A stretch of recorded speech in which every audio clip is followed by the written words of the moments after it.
तो एकलव्य के बाद स्वामी दयानंद सरस्वती। विरजानंद जी अंधे थे, ले जा करके लौंग रखे, हाथ फेरे, क्या लाया है? लौंग की थाली लाया हूँ। विरजानंद जी की आंखों में आंसू आ गए, देश की स्थिति ऐसी है और तू लौंग चढ़ा करके मुझे खुश करना चाहता है। गुरुदेव आज्ञा, तेरा पूरा जीवन समाज के काम में लगना चाहिए।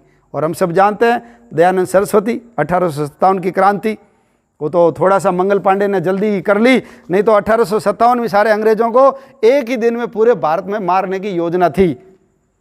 तीसरा उदाहरण, भगवान श्री कृष्ण, संदीपनी से पूरी हो गई उनकी शिक्षा, तो संदीपनी ने कहा मेरे बेटे को राक्षस ले गए, उठा करके वापस लेकर आओ।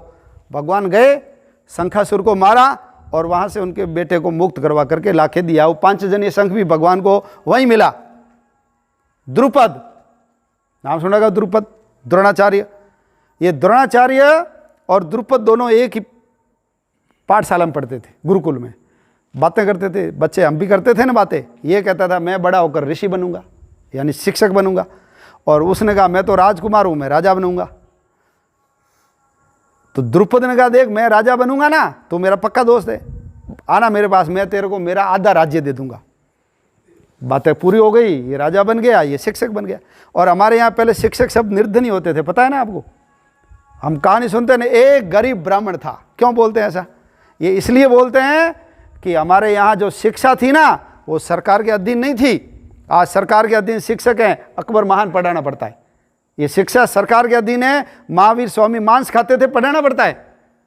भगत सिंह सुखदेव राजगुरु पथ भ्रष्ट देशभक्त थे, ऐसा पढ़ाना पड़ता है।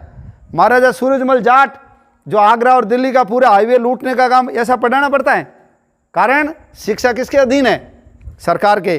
तो जैसी सरकार होगी वैसा पढ़ाएंगे, लेकिन पहले नहीं था। जो सत्य होगा वही पढ़ाएंगे। इसलिए शिक्षक हमेशा निर्धन रहते थे, जो कुछ भी शिष्य ला कर दे देता था या समाज से ले लेते थे, उससे से ही काम चलता था।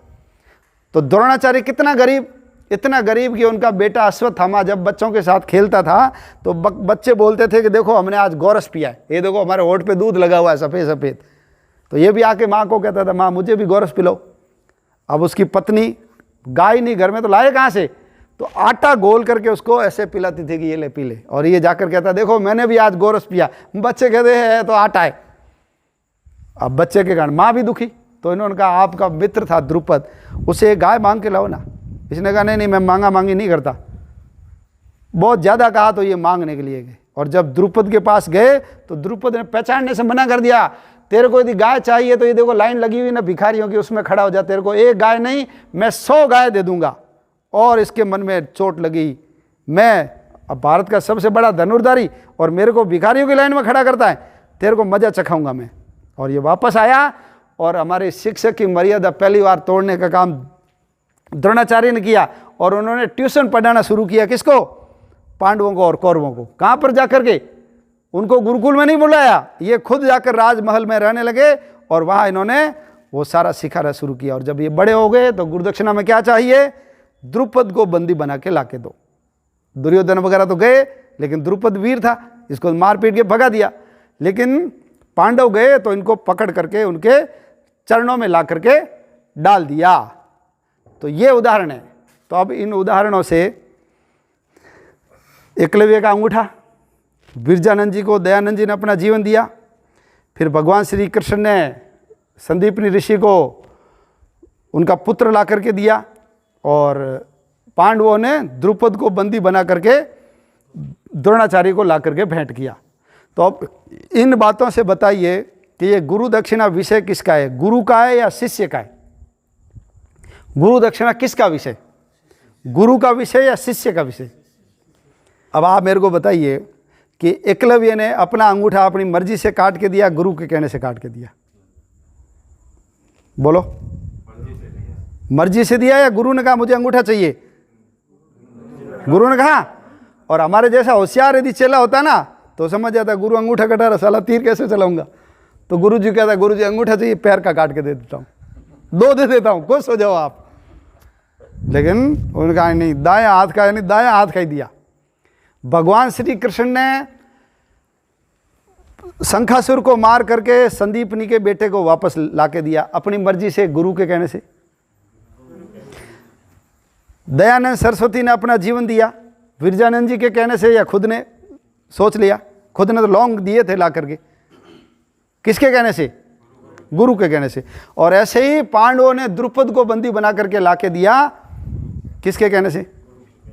गुरु कहने से। वो कोत्स का भी सुना होगा, वर्तंतु का शिष्य था कोत्स।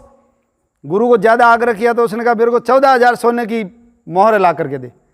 वो रघु के पास गए, रघु ने सब दान कर दिया था। फिर वो रघु ने कहा चिंता मत कर, मैं कल कुबेर पे आक्रमण करके लाके दूंगा। कुबेर ने रात को ही पहुंचा दिया कि आक्रमण मत करना, और उन्होंने ला करके अपने गुरु को भेंट किए। तो ये सारी चीजें जो सारे उदाहरण हैं, इसमें गुरु दक्षिणा गुरु ने जैसा कहा वैसा शिष्य ने किया, न कि शिष्य ने अपनी मर्जी से किया। तो हमारे देखो गुरु दक्षिणा दान चंदे में यही फर्क है। दान चंदा डोनेशन ये सब देने वाले की मर्जी पे होता है। रावण दहन हो रहा है, बच्चे आ गए, दान दो साहब, रावण दहन करना है। आपका बड़ा मकान है, 500 रुपये दे, 500 छोड़ भाग जाए यहाँ से, लेना हो तो 5 रुपये ले अभी। अब बच्चा जाएगा या आपसे 500 रुपये लेके जाएगा? वो क्या करेगा बोलो? जबरदस्ती ले सकता है आपसे? 5 रुपये लेगा। आपके भाई साहब आप हमारे सदस्य बन जाओ, 10,000 रुपये आजीवन सदस्य है। मेरे पास तो पैसे नहीं भाई साहब, मैं आजीवन सदस्य, मेरे को तो वार्षिक बना दो। हाँ वार्षिक 500 रुपये का, ठीक है 500 रुपये हर साल ले जाना। दान, सेठ जी आप 51,000 दो। अरे भाई साहब कोरोना में 51,000 कहाँ से दूंगा, मैं तो 5,000 दूंगा आपको, लेना तो लो नहीं तो जय श्री राम। वो दानदाता देखता है कि 5,000 आ रहा है, वही ठीक है। मांगे तो 51,000 थे, लेकिन 5,000 दे रहा है तो वो 5,000 लेके जाएगा। तो ये दान चंदा सदस्यता शुल्क है ना, ये देने वाले की मर्जी पर है। और गुरु दक्षिणा किसके ऊपर है? लेने वाले की मर्जी पर है।